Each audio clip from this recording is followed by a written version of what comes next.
Stop and think is everyone's responsibility. When you stop and think, it ensures the safety of you and those around you.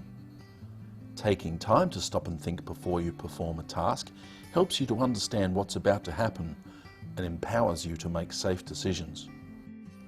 Well, I've been with ARTC for a bit over 6 years now. I do a fair bit of running about in the trucks and the high rails and whatnot.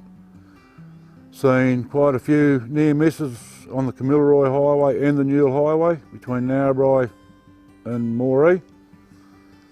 A lot of people from down south heading north, from up north heading south.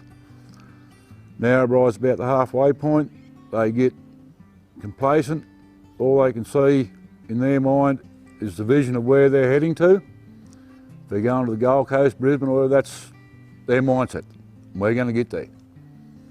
You've got AB triples doing 95, 100 kilometres an hour and cars pulling out, and AB triples and road trains having to brake heavy to let them back in. With other oncoming trucks. I've seen a couple being clipped and spun up the road. Fortunately, no one was hurt. I was myself, about 18 months, 2 years ago, driving the Volvo truck with the excavator on the plant trailer, heading to just the other side of Gurley between Narrabri and Moree. Applied me blinker to turn into the right, to go into Gurley Settlers Road, to unload the excavator. And as I started turning, I looked in my mirror and I had 5 cars coming around me. Now there's an overtaking lane on the left-hand side, but no, they decided to go to the right-hand side. The first car, I could see the look on the woman's face. I reckon I missed her door by about 6 inches. It took me, once I pulled the truck up, got off the road, it took me 10 minutes to get out of that truck. I didn't want to get out of it. So the learnings for me and my boys was pull over to the left, wait for everything to clear, then make your turn. If it takes 10 minutes for it to clear, it takes 10 minutes. Don't worry about it. I want you to get there safely, do the job, and get home safely. I was doing some grading between Lyons and Winbring, out along the rail corridor, and I had some bad news. They were going to shut down the life support of my uncle in Port Augusta Hospital. So I had a phone call from my sister, so it was around about 12 midday that I rang Brian to let him know the story, and he gave me permission that I could come home with the family.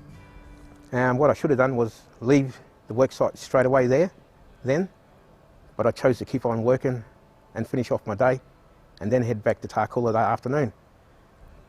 Anyway, getting back to Tarcoola, with what's going through my mind, there was a few crowd. There wasn't many rooms, so then it sort of gave me a choice whether I'll make up a bed space for one of the workers and I'll head home right now.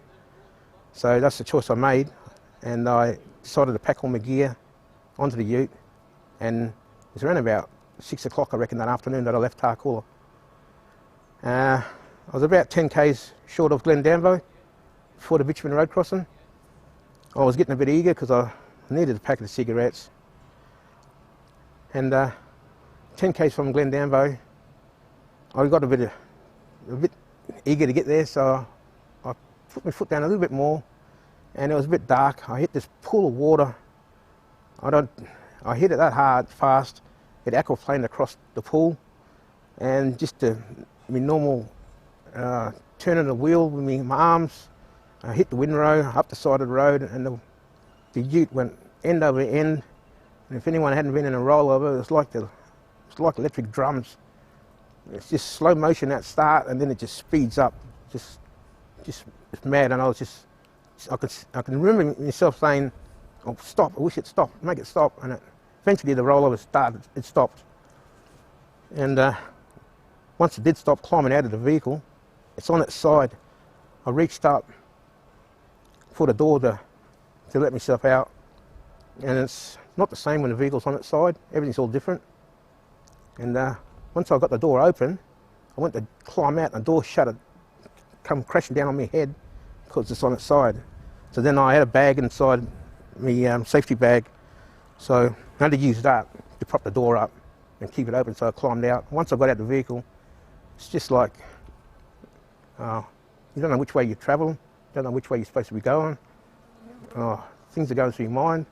I'm alive, and seatbelts that saved me, because if I had my time again, I would have left 12 o'clock the moment I spoke to Brian, and I would have left that afternoon, and it wouldn't have happened. So prior to my time with ARTC, I was a volunteer firefighter with the New South Wales RFS. I was also a supervisor for an asset management contract up in Queensland, so we looked after the roads and the contract up there. Been to more than 20 accidents throughout my time as a volunteer with the fires and as a supervisor up there.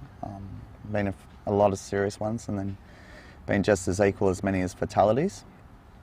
I guess the biggest one that probably sticks out to me is one back in 2017, just shy of my birthday actually, in Queensland. So it was a group of teenagers that were travelling from Melbourne up to Rockhampton. They were just south of Caloundra and left the roadway and crashed in a whole heap of trees. And we were actually working night shift that night, and we got the call on the radio to attend. And it came over that there was entrapments in the vehicle, and the emergency services were en route. We followed the ambulance in to the site and pretty much got there pretty much right on cue of the ambulance. There was already another ambulance on site when we got there. The driver was on the roadway. He had a sheet over and been ejected from the vehicle. And the police and ambulance were working on the passenger, and he was pinned between the car itself and the tree. So we helped the ambos out there, but when the fires turned up, probably felt like an eternity, I guess, but they turned up within probably 5 minutes, and there was another car that came into the site behind them. The raw emotions from the guys and from that second car were just ridiculous, but we learnt the following morning that it was actually the brother of the driver there. It probably hits home a fair bit that such a simple error cost them their lives. It's driving fatigue, it's not worth it. It's speeding, although they're only 13 kilometres over the limit, and it's a massive impact. And then not wearing seatbelts, so the driver wasn't wearing a seatbelt. The passenger wasn't wearing a seatbelt at all, but the two rear passengers were. They were sick. The ambulance crew worked on them. They weren't well at all, but it's amazing to how a seatbelt can save a life with it. So I guess it makes me so angry. I guess I look back on it and I look at my own family and things like that. And if they just slowed down, if they had a rest an hour before or wearing their seatbelts, and not so many people would be affected. So yeah. In the last 12 months, we're receiving some very pleasing results coming from our light vehicle telematics. We're seeing a reduction in speed, we're seeing a reduction in seatbelts, and we're seeing a reduction in fatigue. This is a key indicator of our ultimate goal of changing the driving culture within ARTC, which is obviously our key #1 risk. Just ask yourself 3 questions. What am I about to do? What can go wrong? And what can I do about it?